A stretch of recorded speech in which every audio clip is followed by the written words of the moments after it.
광주 MBC 라디오 칼럼. 라디오 칼럼은 여러 전문가들의 의견을 통해 한국 사회의 방향과 광주 전남의 미래 비전을 찾는 시간입니다. 오늘은 새 경제팀에 거는 기대란 주제로 초담대학교 박종구 총장과 함께합니다. 새 경제팀이 출범했습니다. 경제부총리의 홍남기 국무조정실장, 정책실장의 김수현 사회수석이 발탁되었습니다. 대내적으로 경제 여건이 녹록치 않은 상황에서 새 경제팀에 거는 기대가 매우 큽니다. 소비와 투자 부진으로 금년도 성장률이 3% 미만으로 떨어질 것이 확실합니다. 내년도 상황은 더욱 어렵습니다. OECD 2.8%, IMF 2.6%에 이어 세계적 신용평가 회사 무디스는 2.3% 전망치를 내놓았습니다.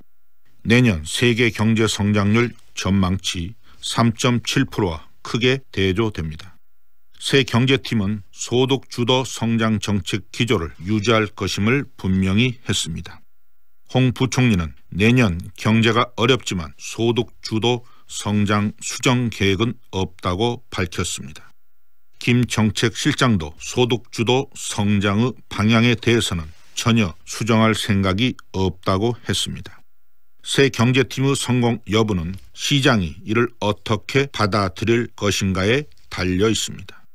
최저임금 29% 인상, 주 52시간 근로시간제 도입, 비정규직의 정기축하 등으로 소비, 투자, 고용 등이 적지 않은 타격을 받았습니다. 반도체 중심의 수출이 우리 경제의 버팀목 역할을 해왔습니다. 그러나 반도체 경기가 내년 하반기에는 나빠질 것이라는 전망이 지배적입니다. 자동차도 미국의 수입 규제, 중국 경기 둔화 등으로 어려움이 많습니다. 총 수출의 17%, 12%를 차지하는 반도체와 자동차의 수출이 꺾이면 2%대 중반 성장도 장담할 수 없습니다.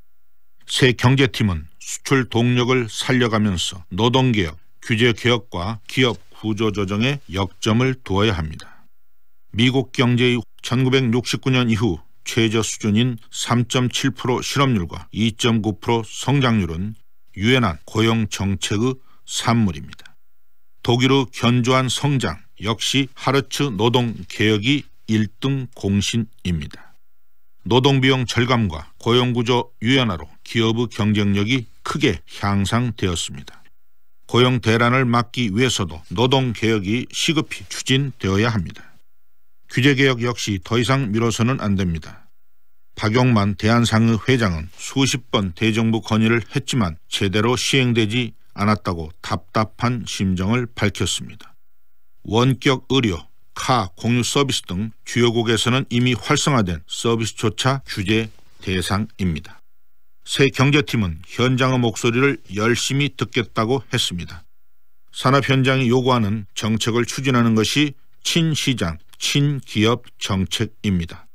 경제위기론이 기승을 부리는 상황에서 새 경제팀이 현실에 기반을 둔 실사구시적 정책을 추진할 것을 기대합니다. 시장을 이기는 정책은 없습니다. 박종구 총장은 교육과학기술부 2차관을 역임했고 인재 한 명이 수만 명을 이끌어간다는 신념으로 창의적인 지역 인재 육성을 위한 다양한 활동을 하고 있습니다.